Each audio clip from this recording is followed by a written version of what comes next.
Nanguna ang galing ng kababaihan sa Philippine Military Academy graduating class of 2017 dahil 8 sa mga nakapasok sa top 10 ng klase, puro babaeng kadete. Makakausap natin ngayon ang class valedictorian na si Rovi Mayrel Valino Martinez. Magandang tanghali sa iyo, Rovi. Magandang tanghali po. Congratulations, Rovi. Ano ba pakiramdam mo ngayon? Top ka sa inyong klase. Siyempre po, sobrang nagpapasalamat po ako at sobrang blessed po ako na nag-top po ako sa klase po namin. Rovi, paano ba maging top 1? Ano bang pinagdadaanan ng isang kadete para maging top 1? Honestly po, kami po dito sa Philippine Military Academy, binibigyan po kami ng equal opportunity, babae o lalaki, the same po yung training, the same yung standard na kailangan po namin i-comply. May isa po kaming rules and regulations na dapat po sundin.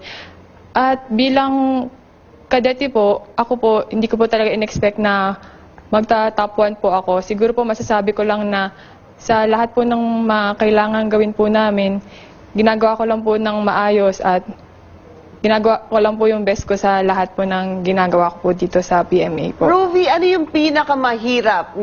Ikwento mo sa amin, ano yung pinakamahirap na part ng iyong training?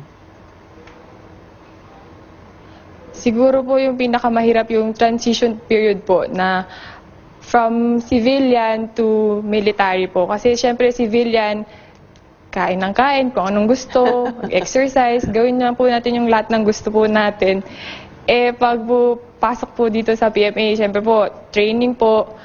And siguro po yung pinakamahirap sa akin yung second day ko po ng pagkakadete ko dito sa PMA. Kasi after po kumain, syempre po pag tayo sa labas, magpapahinga. Oo. Dito po, mag-exercise po tayo, i-burn po natin lahat ng mga kinakain po natin. Kaya siguro po yung point po na yun na parang, bakit ganito? Bakit parang hindi ko po kaya? Parang nagulat ka, parang no? dito, inaano po Oo. sinasay ko po nung mga upperclassmen na, ayaw mo na, sige, uwi ka na. Yun po, siguro yung time na yun, sige, uwi na lang ako kasi parang hindi ko kaya. Yun na naisip Kaya mo at sabi ko some po, point. magre-resign po ako noon. Ganon? Opo, sabi ko, sige, uwi na ako, sabi ko. And then, yung squad leader ko po, yung upperclassmen ko, dinala niya ako sa mga babae, kasi lalaki po yung squad leader ko, si Ensign Butel po. Then, dinala niya ako sa mga babae para yung mga babae yung mag-handle sa akin, kasi ganun na nga po pala yung nararamdaman ko noong mga panahon na yun. Then, nakausap ko po nun si Cadet Second Class Medalya. Tapos, sinabi niya sa akin, bakit? Mayaman ka ba sa labas?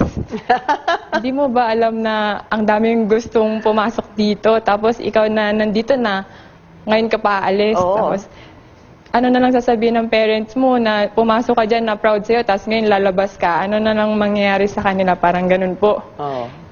Sabi ko, parang siguro tama si ma'am, parang ganyan. Tapos sinabi lang po nila lagi, yung mga sinasabi sa amin na live one day at a time. Parang matatapos din po yung lahat. Lulubog yung araw, dadating yung panabagong araw. Tapos di mo mamamalayan, natapos mo na po pala. Kaya yung transition period po na yun na mahirap sa umpisa, pero pag nasanay po, parang yung mabigat, parang pagaan po ng pagaan pag nasasanay po dito sa academy. Bawat araw, no, take your time, bawat araw, lilipas din yan. At nangyari nga, ikaw pa yung naging top 1 sa inyo. Hindi ba nakakatuwa din maisip na gano'n ang kahihinatnan nun? Pero yung tanong ko, Rovi, di ba may napili ka na kung saan ka sasali? Sa Navy ba? Yes, ma'am. Philippine Navy, ma'am. Okay, isa tanong na lang, bakit doon? Bali,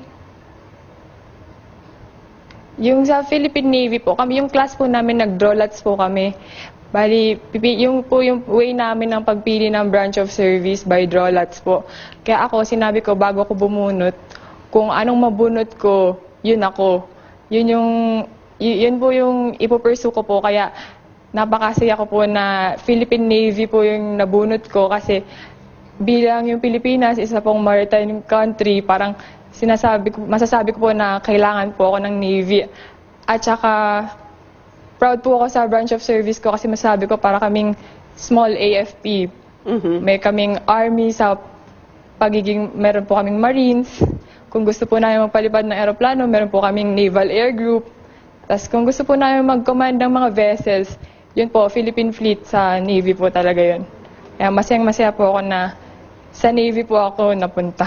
Rovi, Yun po isang yung fate malaking ko napunta sa Navy. congratulations sa iyo for, I'm sure your parents are so proud, your family, pati kami, kahit di ka namin kilala, we're so proud of you. Especially, hindi lang dahil ng top 1, kadal yung nakapasok ka ng PMA, tapos ngayon nag-top 1 ka pa, at lahat ng pinagdaanan mo, congratulations sa iyo. Rovi Mayrel Valino Thank you, ma'am. Martinez. Thank you.